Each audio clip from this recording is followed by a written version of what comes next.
All right. Now I want to show you a couple of things here using some really nice shears that I have. I'm not going to sit them on the table there because I'm afraid she might knock them off. This shear is the Mako limited edition.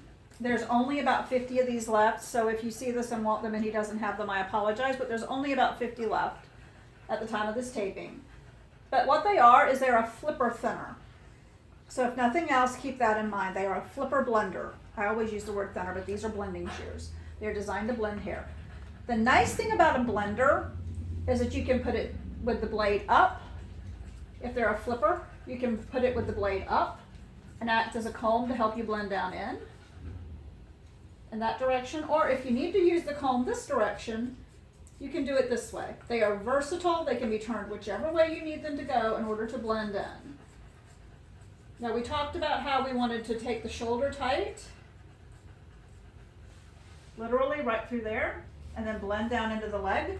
These allow you to do that very, very effortlessly because you do them one way on this side, and then when you turn the dog around to do the other side, you're going to turn them the other way.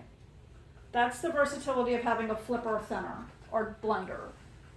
Same thing on the back end. I can blend them this way to get that to lay down the way I want it to. Because remember, we talked about this. You come down into the hip, and anything above that, you want to make sure that that is blended tight. The reason for that is it avoids football hips and football shoulders, like football pads, because you don't want that. And again, if you'll notice, I am using the comb on the teeth of the shear as a comb. I am literally pulling it down as I go. Turn that way, babe.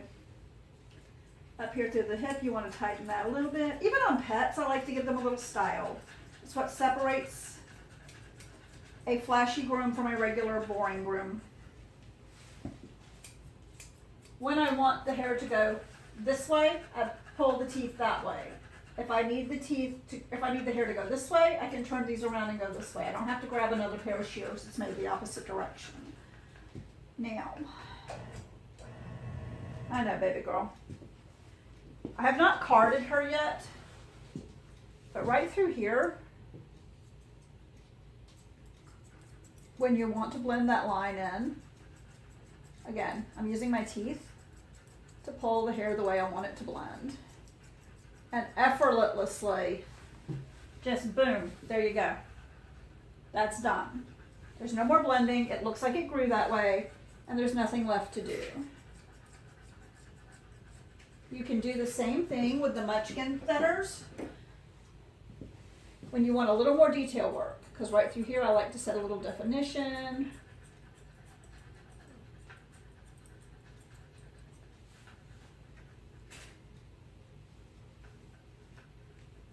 And there you go. It really does look as if it grew that way. It's beautiful. It's blended nicely. Another thing I've found I really love chunkers for, and I wish I'd had them when I was grooming in competition more, was right along necklines here where you want it to be a little longer, but you still need to blend it. The chunkers, and again, these are the Munchkins, so they're really small. Give me the control that I need right through here in order to do that. I can do it this way, take some of my bulk out with them, which is all I'm doing. I'm taking some of the bulk out, and then follow behind with either the Munchkins or the Mako, depending on your preference.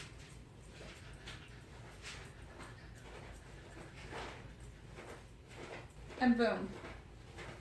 There you are. All right, now let's talk about bevels and legs. All right, let's see if we can cover legs and bevels just a little bit.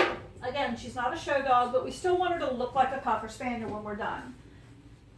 Get that hair right there, baby girl. Because she doesn't like her face done, it's a little harder to do. I don't ever scoop out pads completely on a Cocker, but what I have done on her is taken a 40 blade and just skimmed across the top. She still has hair underneath her pads for protection, but she has not enough hair there to cause a problem. forgot to trim the nails on this foot because I wasn't working on this foot. I like to do my nails as I go. When I do a foot, I do the whole foot at one time. So we're going to trim her nails real quick because you cannot get a good foot if you don't trim the nails.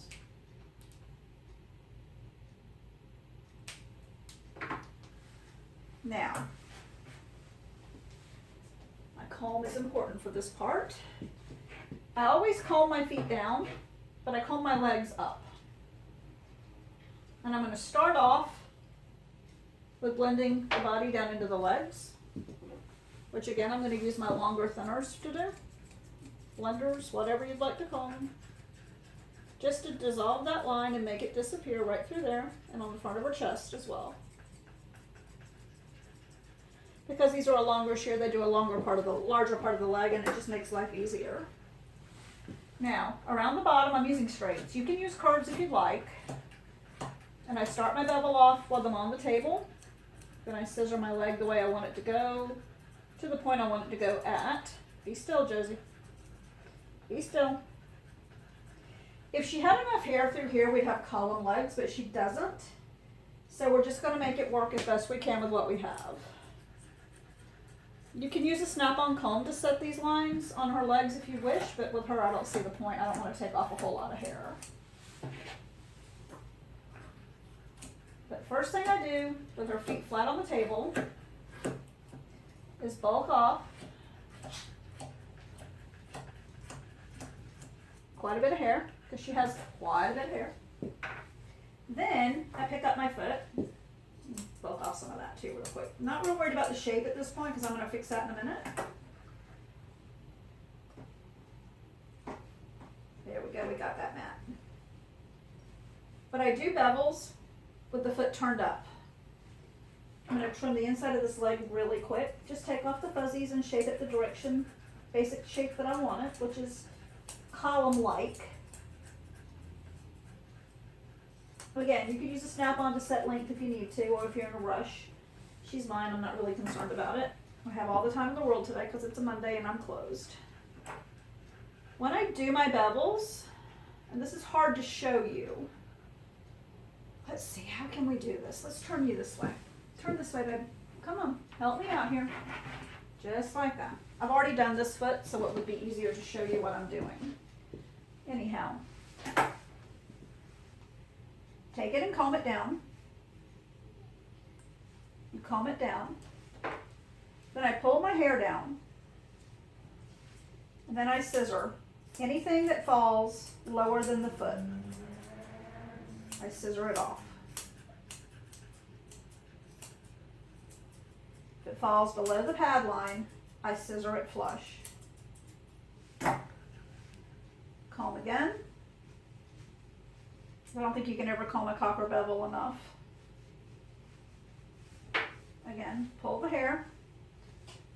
If it sticks below the pad, I cut it off.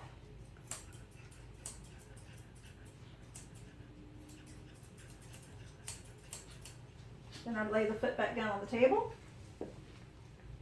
Comb up again into the leg. And again, you can use curves if you'd like. I just happen to love this pair of straights. Again, notice they're not real big. They give me enough to control what I'm doing. And they can sit on the table and reach back to the back of the foot. These are a 6.5 inch, I think. No, they're 7.5. It says, but I don't know that I believe that. These are fairly short shears. I love them. Also from Affordable Grooming Shear. I've never gotten anything from them that I didn't just absolutely love. I'm going to just take off some of her skirt here just to make it easier for you to see what I'm doing with the bevels, because her skirt line is so uneven and so long it's hard to see. Okay. Get the hair off. Yes, I just blew hair everywhere.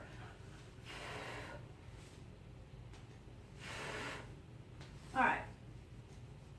Now that I have my bevels pretty much set the shape that I want, I'm going to reach back across in front of the camera and pick up my little chunkers again. Again, the Munchkin chunkers. Let me just double check my view. Yep, you can see exactly what I'm doing. And I'm going to take these and just use them at an angle. If you'll notice, they're sitting at an angle. They're not straight up and down. They're literally at an angle as we go around her feet. Don't move. Be still. It's not quite a 45-degree angle, but it's a good angle to help you bevel. You're going to have layers of hair here when you're done. You're going to have shorter hair here and slightly longer here, but you have layers of hair that these are helping you create. Then I pick up my foot and I make sure that it blends into the top of the foot well. Now, if her legs were longer, it would be a different technique. But again, we're talking pet, we're not talking show.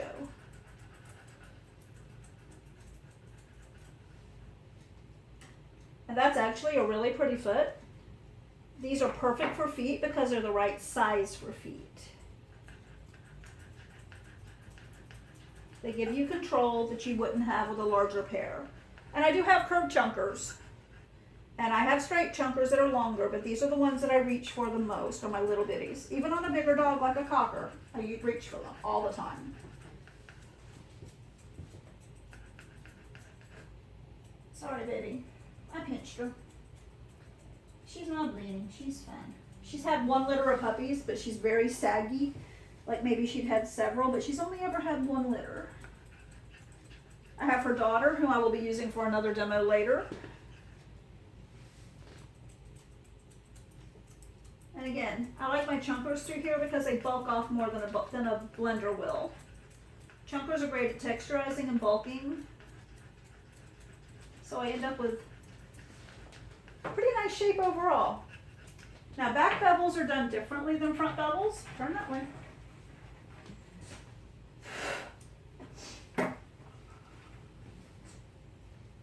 But similar technique, but they're shaped different.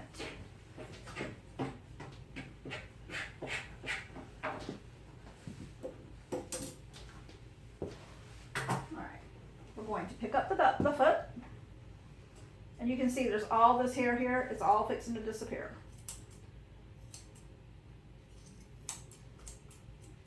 I had a trainee help groom her last time, and it was an okay groom, but it wasn't perfect.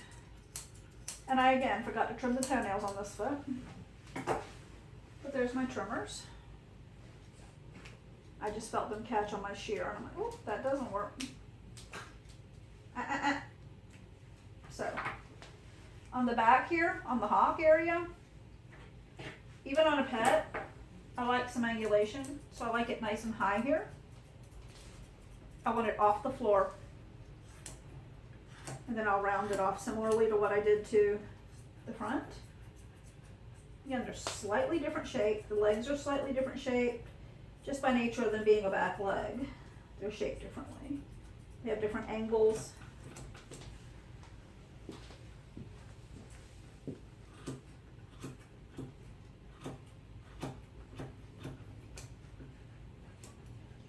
And then after I get that done, after I get it shaped the way that I want it with it on the table, because I get my basic lines set on the table, pick it up, comb it again, and again you want to make sure that you get that hair off. If it falls down below the pad, you want to get it off. On back bevels, I'm not anywhere near as concerned about pulling it down tight. I will do it once or twice, but nowhere near like I am on fronts.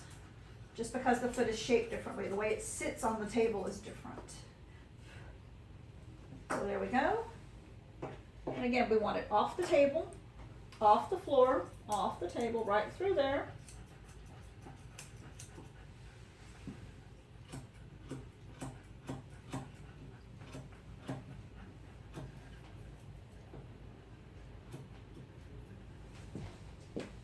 And I'm going to trim up the legs again, just a smidge. She's just about the length I like her.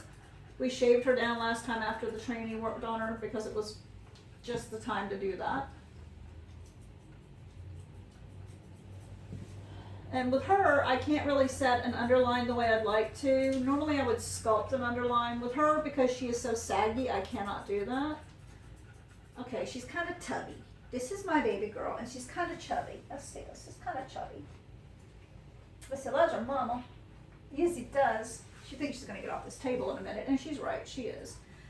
Now, after I have set my lines with my straights, which these are actually pretty nice, I'm going to go back with my chunker again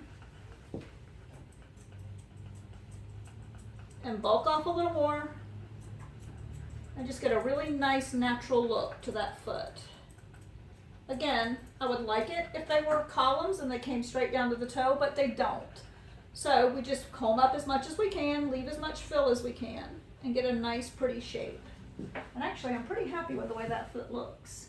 Let me get inside the one over here on this side, because you want them both to sort of match. They don't have to match perfectly, but they need to match a little bit.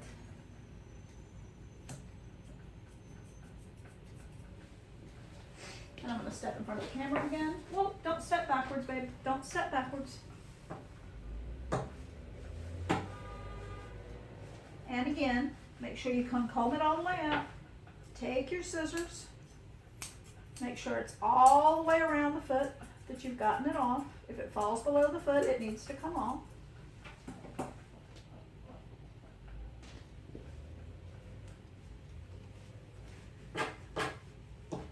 And again with the chunkers. And because these are so small, I have such good control, I don't even have to go back with blenders later. I'm really happy with the look I'm getting here.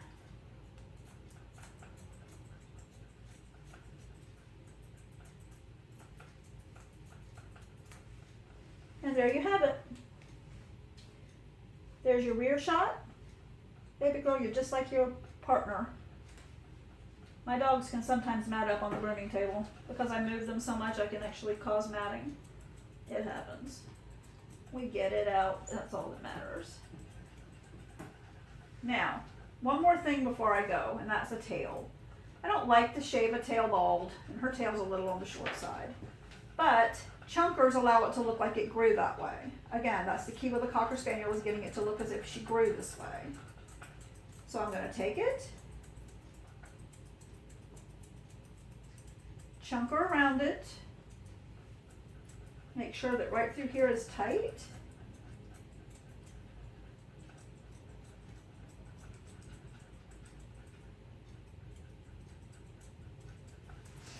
Then I'm going to put my chunkers up, and again I'm going to use my munchkins right through here where I want it to lay flat and stay out of the poop.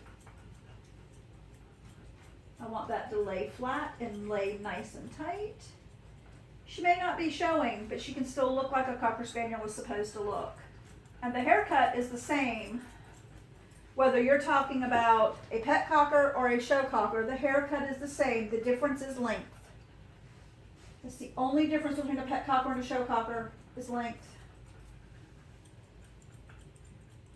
All right, baby girl. You're just about done. I have some putzing around to do, and I'm going to talk about carding here for just a couple of minutes on another section of the video. But that's basically it on her. And like I said, there's some places I want to touch up, like under here. I'm going to go back and take a snap-on comb probably and even it up some. But other than that, I'm actually really pleased with the way she's turning out, and she really hasn't taken me that long. All right, let me stop this and we'll talk about carding in the next little video. All right, I'm going to try one more time because I lost the video on carding I was doing, and there's all the hair I pulled out of her. So all I'm going to do is show you the technique and the different carding knives that I have. I have the Mickey knives. Thank you, Sam Tracy, for sending them to me. These are the ones I trained with on a cocker. When you're carding with on a cocker or any other dog, you want to hold the skin tight and card in slow strokes like you're sketching. You always want to follow the lay of the hair, so it will go this way through here.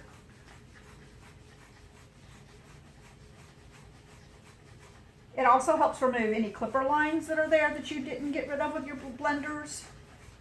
But the biggest thing is it's pulling out undercoat. On her sides here, that will help preserve her color, because if you'll notice, her ears and her head are a lot lighter than her body. That has to do with being carded. It's just like terrier hair, it's just better. Now, because I've already carded her, I'm not getting a whole lot out. But you can switch up to different knives. These are the Greyhound knives. And again, wherever you're carding, you want to stretch the skin. She's a little chubby, so I can grab a handful of hair. But you want to come down into the skirt like this, and that one's not getting anything, so we'll switch to a different knife. This is a classic knife. They don't make these anymore, but now the Franklins are available, and they're very, very similar. And you card down into the skirt and down into the top of the legs to help with matting and debulking. See, it lays a lot more naturally that way.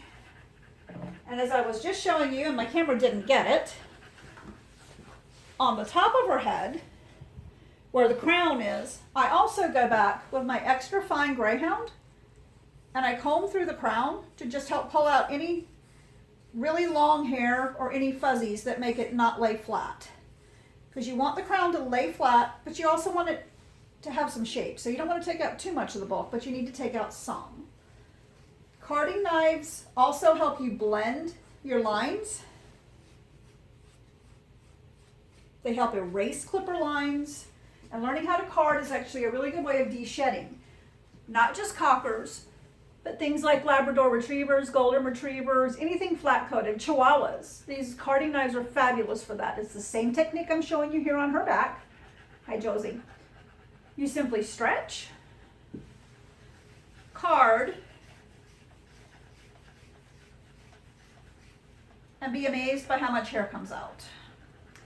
The difference between a carding knife and, let's say, one of the de-shedding tools is the angle that they are used at.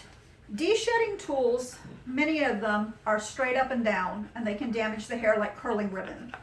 Because the knives are designed to be used at an angle, they're catching the undercoat and they're combing through the top coat. So they're not destroying your coat. They're pulling out the undercoat without cutting the top coat, without rubbing it and making it fray. I know, you're saying to yourself, I don't groom show dogs, I only do pet dogs. Well, this is one of those show techniques when used on pets, results in one of the best finishes you can get and gives you better results on your de-sheds. In my opinion, it's a technique everybody should learn how to do. You don't push too hard, because if you push too hard, you'll irritate the skin.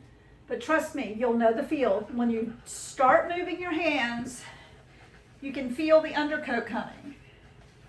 When you don't feel undercoat coming anymore, like right now it's not coming out of this area, then you stop. And this hair is nice and hard, whereas back here where I haven't done it very much is really soft. It's because I pulled out the undercoat and I left the top coat. You'll know when to stop because no more will be coming. Again, always follow the lay of the hair. If she grows this way, then you card this way. If she grows this way, you card this way. Same thing on a Chihuahua, same thing on a Lab. Follow the lay of the hair with your carding knife. Stretch your skin tight.